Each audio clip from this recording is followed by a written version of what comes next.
Malam itu, jutaan pasang mata terpaku pada layar kaca.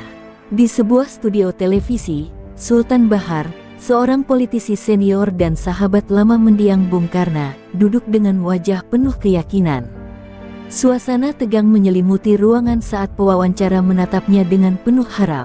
Lalu, dengan suara berat yang menggema di seluruh negeri, ia melontarkan kata-kata yang akan menggetarkan fondasi politik Nusantara Raya. Saraswati Sukmana bukanlah anak ideologis Bung Karno. Warisan pemikiran beliau telah diselewengkan. Seketika, suasana berubah. Pewawancara terdiam, penonton terperangah, dan di balik layar, para elit politik yang menyaksikan dari ruang-ruang kekuasaan mulai bergerak, menyadari bahwa badai besar baru saja dimulai. Hanya dalam hitungan menit, berita ini menyebar seperti api yang melalap hutan kering. Media sosial dibanjiri kemarahan, keraguan, dan dukungan. Para pendukung Saraswati menyerang Sultan Bahar, menyebutnya pengkhianat, sementara oposisi merayakan pengakuan ini sebagai titik balik politik. Di gedung partai penguasa, Saraswati Sukmana menatap layar televisi dengan wajah tanpa ekspresi, tetapi jemarinya yang menggenggam kursi menunjukkan ketegangan yang mendidih dalam dirinya. Ia tahu, ini bukan sekadar pernyataan kosong, ini adalah deklarasi perang. Seseorang dari masa lalu telah memilih untuk menyerang fondasi kekuasaannya, dan ia harus bertindak sebelum api ini membakar habis semua yang telah ia bangun.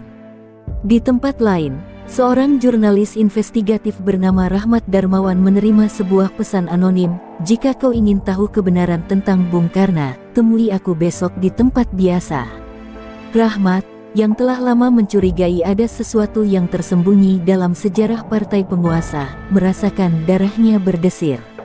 Pengakuan Sultan Bahar hanyalah permulaan, di baliknya, ada rahasia yang lebih kelam, lebih besar, yang bisa mengubah segalanya. Dan jika benar, maka Nusantara Raya akan menghadapi salah satu krisis politik terbesar dalam sejarahnya. Pernyataan Sultan Bahar meledak seperti bom yang menghancurkan keseimbangan politik Nusantara Raya. Di jalanan, ribuan orang turun ke lapangan, sebagian mendukung Saraswati dengan meneriakkan namanya, sementara yang lain menuntut kebenaran atas warisan Bung Karno. Di dalam ruang rapat tertutup, para petinggi partai saling bersitegang. Saraswati Sukmana, masih dengan wajah dingin, membiarkan mereka berdebat sebelum akhirnya berbicara dengan suara rendah namun berbahaya. Bukan Sultan Bahar yang harus kita takutkan, tapi siapa yang ada di belakangnya. Senyap menyelimuti ruangan. Semua orang tahu, serangan ini terlalu terencana untuk sekadar nostalgia seorang politikus tua. Ada tangan-tangan tersembunyi yang ingin menjatuhkannya. Sementara itu, di ruang redaksi sebuah surat kabar independen, Rahmat Darmawan memandangi layar laptopnya dengan jantung berdebar. Ia baru saja menerima serangkaian dokumen dari sumber anonimnya, dokumen yang menyebut nama Arimbi Kusuma, seorang politisi muda dari partai penguasa yang selama ini dianggap sekadar bayangan Saraswati. Namun di balik layar, ternyata Arimbi adalah tokoh yang diam-diam menggalang kekuatan untuk menantang Saraswati di dalam partai. Rahmat menggenggam dokumen itu erat. Jika informasi ini benar, maka perang politik yang akan terjadi bukan hanya antara Saraswati dan oposisi, tetapi juga antara Saraswati dan seseorang dari dalam lingkaran kekuasaannya sendiri. Di malam yang sama, di sebuah rumah mewah dengan pencahayaan redup, Arimbi Kusuma duduk di depan segelas anggur merah. Seorang pria paruh baya berdiri di seberangnya, menyalakan cerutu dengan gerakan lambat. "Sultan Bahar telah melakukan bagiannya," kata pria itu dengan suara dalam. "Sekarang giliranmu." Arimbi menatap pria itu, lalu mengangguk perlahan. Waktunya telah tiba.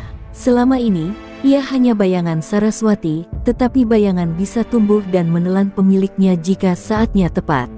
Dan malam ini, Nusantara Raya baru saja melangkah ke dalam jurang perpecahan yang lebih dalam dari yang pernah dibayangkan. Di sebuah kamar apartemen yang remang-remang, Rahmat Darmawan menatap dokumen yang baru saja ia terima. Tangan gemetar saat matanya menelusuri setiap baris kata-kata yang tertulis di atas kertas tua itu. Bung Karno tidak pernah menunjuk Saraswati sebagai penerusnya, demikian isi salah satu dokumen. Lebih mencengangkan lagi, ada nama lain yang tertulis dalam catatan pribadi Bung Karno, seseorang yang telah dihapus dari sejarah, seseorang yang seharusnya menjadi pewaris sejati ajarannya. Rahmat meneguk ludah. Jika ini benar, maka seluruh legitimasi Saraswati selama ini adalah kebohongan besar yang dipertahankan dengan darah dan manipulasi. Sementara itu, di kediamannya yang megah, Saraswati Sukmana menatap pantulan dirinya di cermin dengan tatapan kosong. Di tangannya, sebuah gelas kristal berisi anggur merah bergetar halus. Malam itu, ia memanggil orang-orang kepercayaannya, dan mereka berkumpul dalam ruang rapat yang biasanya menjadi pusat kendali partai. Dengan suara rendah namun menusuk, ia berkata, "Cari tahu siapa yang membocorkan dokumen ini. Dan pastikan dia tidak akan bisa berbicara lagi." Tidak ada yang berani membantah. Mereka tahu, Saraswati bukan hanya seorang pemimpin, tetapi juga seorang wanita yang telah mengukir jalan politiknya dengan ketegasan yang tak terbantahkan. Namun, kali ini, ia bisa merasakan sesuatu yang berbeda, seolah musuhnya lebih dekat dari yang ia bayangkan. Di sudut lain kota, Arimbi Kusuma duduk di sebuah ruangan rahasia bersama sekutu-sekutunya. Wajahnya diterangi oleh cahaya redup dari proyektor yang menampilkan arsip-arsip tua tentang sejarah partai. Bung Karno menginginkan pemimpin yang bisa membawa ajarannya tetap murni, katanya dengan suara tegas. Bukan seseorang yang menggunakan namanya untuk melanggengkan kekuasaan. Para pendukungnya mengangguk. Ini bukan lagi sekadar perebutan kekuasaan, ini adalah perang untuk mengembalikan warisan yang telah dirampas. Dan Arimbi tahu, untuk menang, ia harus menghancurkan Saraswati, tidak hanya secara politik, tetapi juga menghancurkan kepercayaan rakyat terhadapnya. Perang bayangan telah berubah menjadi perang terbuka. Pagi itu, gedung pusat partai Marhenraya yang megah tampak lebih tegang dari biasanya. Para petinggi partai berjalan dengan wajah penuh waspada, membisikkan kabar terbaru tentang pertemuan rahasia yang digelar semalam. Di dalam ruang sidang tertutup, para tokoh senior berkumpul di sekeliling meja panjang, menatap Saraswati Sukmana yang duduk di ujung dengan tatapan dingin. "Kita sedang diserang dari dalam," suara berat seorang anggota senior menggema di ruangan. Arimbi Kusuma telah membentuk faksi baru, dan banyak kader muda mulai berpihak padanya. Kata-kata itu membuat Saraswati menggenggam kursinya erat. Ia tahu, tantangan dari oposisi adalah hal biasa. Tapi pengkhianatan dari dalam, itu jauh lebih berbahaya. Di tempat lain, di sebuah gedung tua yang tersembunyi dari sorotan media, Arimbi Kusuma berdiri di atas podium kecil, dikelilingi puluhan kader partai yang kini siap berkhianat. "Kita adalah pewaris sejati ajaran Bung Karno," serunya, suaranya penuh gairah. "Kita tidak bisa membiarkan partai ini dikendalikan oleh mereka yang memanipulasi sejarah." Sorak-sorai memenuhi ruangan, wajah-wajah muda penuh semangat dan dendam terhadap kepemimpinan Saraswati. Mereka telah lelah menjadi bayangan, lelah tunduk pada kekuasaan yang mereka anggap telah menyimpang dari warisan sejati sang pendiri bangsa. Di belakang Arimbi, seorang pria tua dengan senyum samar mengamati. Dialah dalang dari semua ini, seseorang yang sejak lama menunggu saat yang tepat untuk menghancurkan Saraswati dari dalam. Kembali ke kantor pusat partai, Saraswati berdiri di depan jendela besar kantornya, menatap kota yang kini mulai dipenuhi spanduk dan demonstrasi. Ia menghela napas panjang. "Jadi, ini akhirnya," gumamnya pelan. Ia tahu Arimbi bukan ancaman biasa. Ini bukan sekadar persaingan politik. Ini adalah perang ideologi, perang legitimasi, dan perang untuk menentukan siapa yang pantas menyandang warisan Bung Karno. "Siapkan langkah berikutnya," katanya kepada salah satu penasihat terdekatnya. "Jika Arimbi ingin perang, aku akan memberinya lebih dari yang ia bayangkan." Malam itu, sebuah keputusan diambil.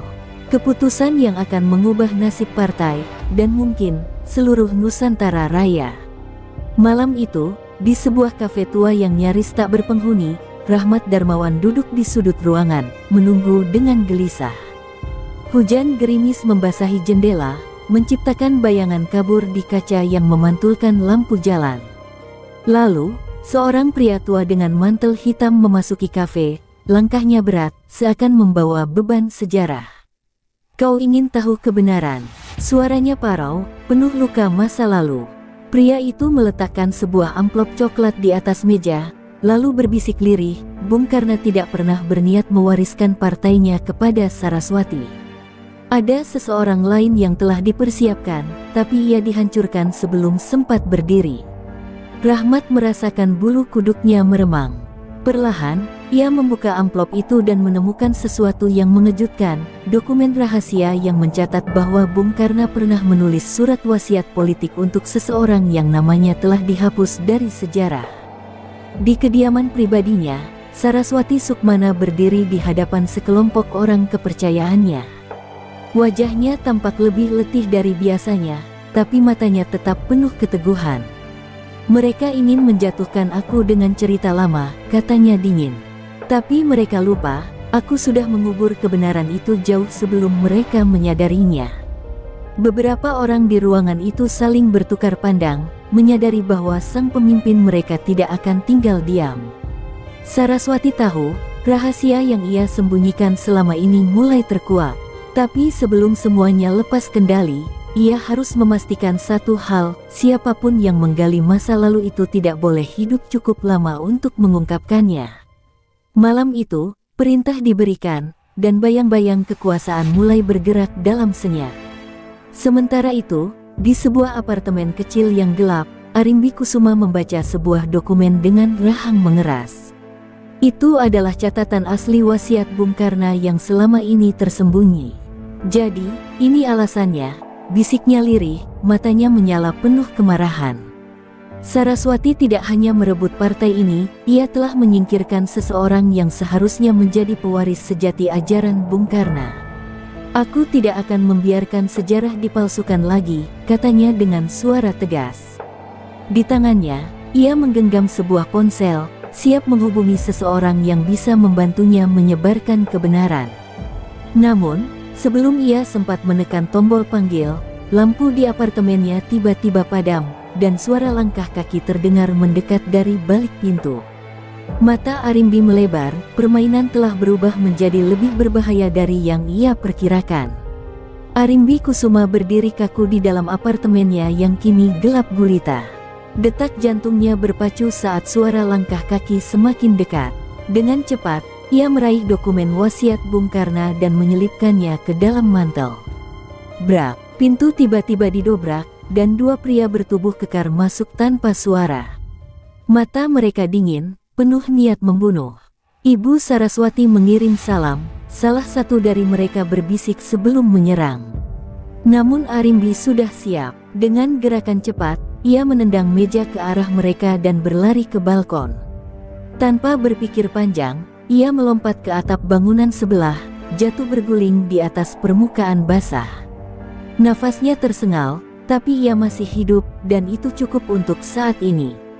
Sementara itu, di kantor pusat Partai Marhen Raya, Saraswati Sukmana berdiri di hadapan para petinggi partai yang mulai terpecah belah. Ia tahu waktunya semakin menipis. "Mereka bilang aku bukan pewaris sejati. Baik, jika mereka ingin perebutan kekuasaan, aku akan tunjukkan apa itu kekuasaan yang sebenarnya." Suaranya tegas, menusuk seperti belati.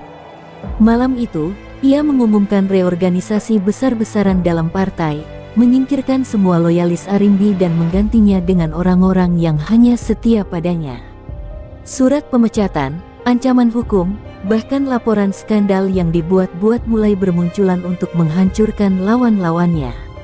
Dalam semalam, Saraswati tidak hanya bertahan, tapi juga membalikkan keadaan. Namun, di balik senyumnya yang dingin, ia tahu bahwa ini baru permulaan. Di sisi lain kota, Arimbi yang masih bersembunyi akhirnya bertemu dengan Rahmat Darmawan di sebuah tempat rahasia. Dengan nafas masih memburu, ia melemparkan dokumen rahasia ke atas meja. "Ini bukti bahwa Saraswati telah berbohong selama ini," katanya dengan nada marah. Rahmat membaca cepat, matanya membelalak saat menyadari betapa besar kebohongan yang telah terjadi selama puluhan tahun. Kita harus mengungkap ini ke publik, katanya, namun Arimbi menggeleng. Bukan sekarang, Saraswati masih terlalu kuat. Kita butuh lebih dari sekadar kebenaran, kita butuh dukungan, dan kita butuh waktu. Untuk pertama kalinya, Rahmat melihat sesuatu yang berbeda dalam mata Arimbi. Ini bukan lagi sekadar perang ideologi. Ini adalah pertarungan hidup dan mati, dan mereka baru saja masuk ke dalam jurang yang lebih dalam dari yang mereka bayangkan. Di dalam ruang bawah tanah yang remang-remang, Arimbi Kusuma dan Rahmat Darmawan menatap papan besar yang dipenuhi foto, dokumen, dan benang merah yang menghubungkan setiap aktor dalam drama politik ini. Rahmat menunjuk sebuah foto lama, gambar seorang pria muda berdiri di samping Bung Karna, dengan catatan kecil di bawahnya, penerus sejati. Wajah pria itu mirip dengan seseorang yang mereka kenal.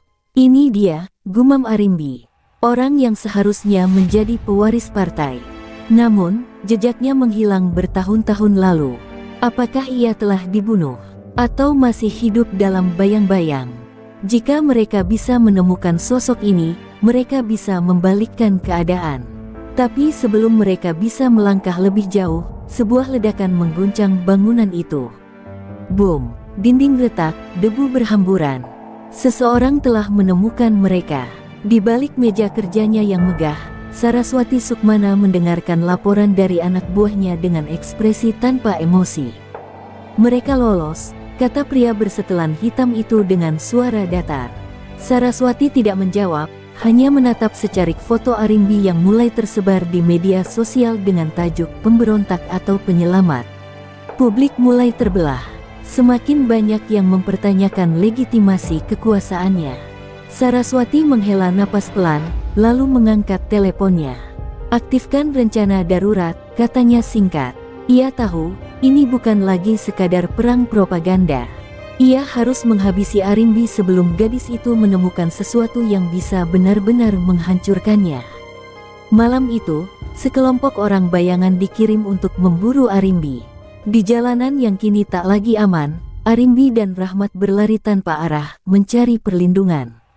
Napas mereka terengah-engah, tubuh mereka penuh debu akibat ledakan tadi.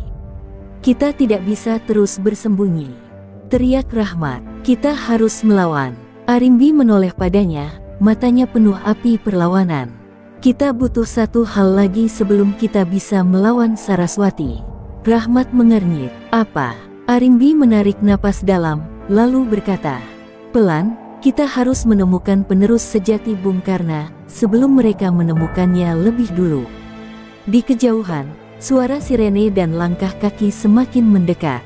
Waktu mereka semakin menipis, dan perburuan besar baru saja dimulai. Di sebuah rumah persembunyian di pinggiran kota, Arimbi Kusuma dan Rahmat Darmawan menatap peta tua yang penuh coretan. Di tengahnya, ada satu nama yang berulang kali muncul dalam dokumen lama Bung Karna, Surya Atmaja. Nama yang seharusnya hilang dalam sejarah, seseorang yang mungkin adalah pewaris sejati yang selama ini mereka cari. Jika dia masih hidup, dia pasti tahu kebenaran yang sesungguhnya, bisik Arimbi.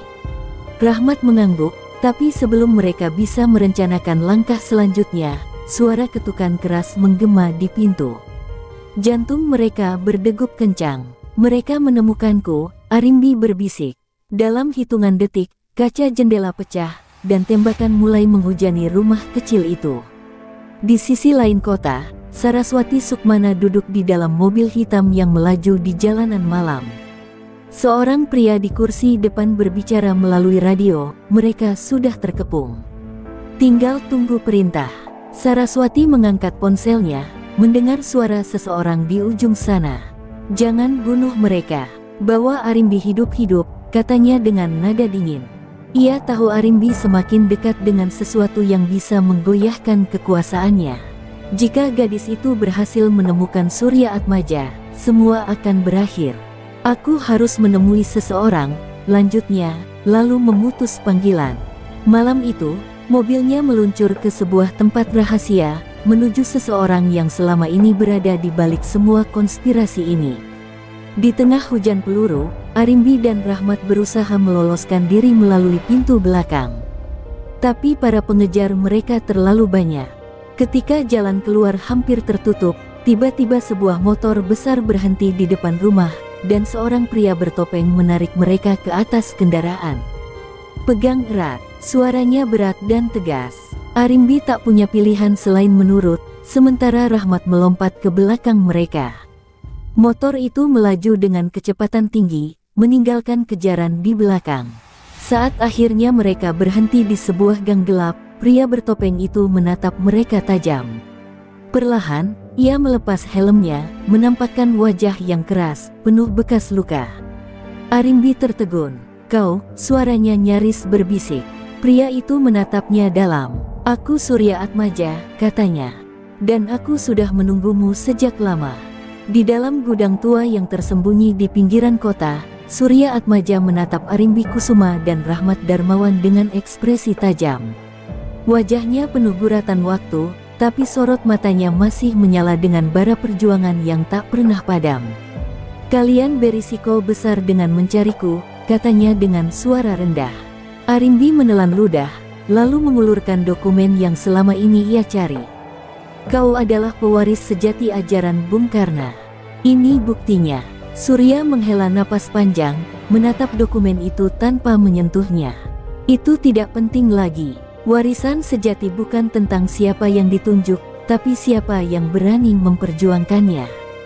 Rahmat, yang sejak tadi diam, akhirnya bersuara, "Lalu kenapa kau menghilang?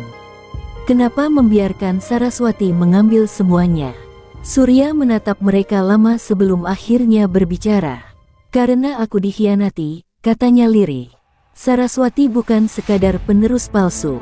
Dia adalah bagian dari konspirasi besar yang sejak awal ingin mengubur warisan Bung Karno dan menggantinya dengan sesuatu yang bisa mereka kendalikan." Arimbi mengepalkan tangan. "Siapa mereka?" Surya tersenyum miris. "Orang-orang di balik tirai, yang lebih kuat dari yang kalian bayangkan. Saraswati hanyalah bidak dalam permainan ini, sama seperti aku dulu." Kata-kata itu menghantam Arimbi seperti pukulan. Jika benar, maka musuh mereka bukan hanya Saraswati, tetapi kekuatan besar yang selama ini mengendalikan arah politik Nusantara Raya. Di saat yang sama, Saraswati Sukmana melangkah memasuki sebuah ruangan mewah yang tersembunyi di dalam sebuah gedung pemerintahan. Di sana, seorang pria tua dengan setelan mahal duduk dengan ekspresi dingin. "Kau gagal menghentikan mereka," katanya tanpa basa-basi. Saraswati mengangkat dagunya. "Aku masih bisa menangani ini." Pria itu menyipitkan mata. "Jangan bodoh. Mereka sudah menemukan Surya Atmaja. Sekarang, hanya ada satu pilihan." Saraswati menahan napas, mengetahui apa yang akan terjadi selanjutnya. "Kau harus memastikan dia tidak pernah berbicara." Keheningan yang mencekam memenuhi ruangan. Akhirnya, Saraswati mengangguk pelan. Ia telah mengorbankan terlalu banyak untuk sampai di puncak. Jika harus menumpahkan darah demi mempertahankan kekuasaannya, maka ia akan melakukannya tanpa ragu sedikit pun. Malam itu, kota Nusantara Raya dipenuhi ketegangan. Di dalam gudang tua, Surya Atmaja, Arimbi Kusuma, dan Rahmat Darmawan berdiskusi dengan suara rendah, menyusun langkah terakhir mereka. "Jika kita ingin mengakhiri ini, kita harus membawa bukti ini ke publik," kata Arimbi sambil menunjuk dokumen di tangannya. "Tapi Saraswati tidak akan tinggal diam," tambah Rahmat. Surya menghela napas panjang, lalu menatap mereka dengan tajam. "Aku sudah bersembunyi terlalu lama. Jika aku harus mati demi mengungkap kebenaran, maka biarlah begitu." Kata-katanya menggantung di udara, menyadarkan mereka bahwa ini bukan lagi sekadar perlawanan politik. Ini adalah pertarungan antara hidup dan mati. Di sisi lain kota, Saraswati Sukmana berdiri di balkon kantornya, menatap layar ponselnya. "Mereka akan bergerak besok," suara dari seberang telepon melaporkan. Saraswati menutup matanya sejenak. Ia tahu bahwa jika kebenaran sampai ke tangan publik, seluruh warisannya akan runtuh. Dengan suara dingin, Ia berkata, kirim mereka semua. Pastikan Surya tidak pernah muncul lagi. Malam itu, puluhan orang bayangan mulai bergerak dalam senyap, menuju tempat persembunyian Surya dan kawan-kawan. Mereka membawa satu perintah, bunuh tanpa meninggalkan jejak. Saat fajar menyingsing, gudang tua itu digempur. Tembakan pertama memecah keheningan. Arimbi dan Rahmat langsung berlindung di balik meja, sementara Surya meraih pistol tuanya. Lari, sebarkan dokumen itu, teriaknya. Arimbi menggigit bibirnya, matanya berkaca-kaca. Tapi tidak ada waktu untuk ragu. Dengan sekuat tenaga, ia dan Rahmat menerobos pintu belakang, sementara Surya tetap bertahan, melepaskan tembakan demi tembakan. Di luar, mereka melihat mobil hitam mendekat. Brak, Surya jatuh terkena peluru, tapi ia masih tersenyum. Pergilah, biarkan dunia tahu kebenaran. Arimbi dan Rahmat melesat pergi dengan sisa harapan terakhir mereka. Saat mereka menghilang ke dalam bayangan kota, Surya Atmaja tersenyum untuk terakhir kalinya sebelum kegelapan menelannya. Kebenaran kini berada di tangan Arimbi, dan seluruh Nusantara Raya akan segera tahu siapa pewaris sejati Bung Karno.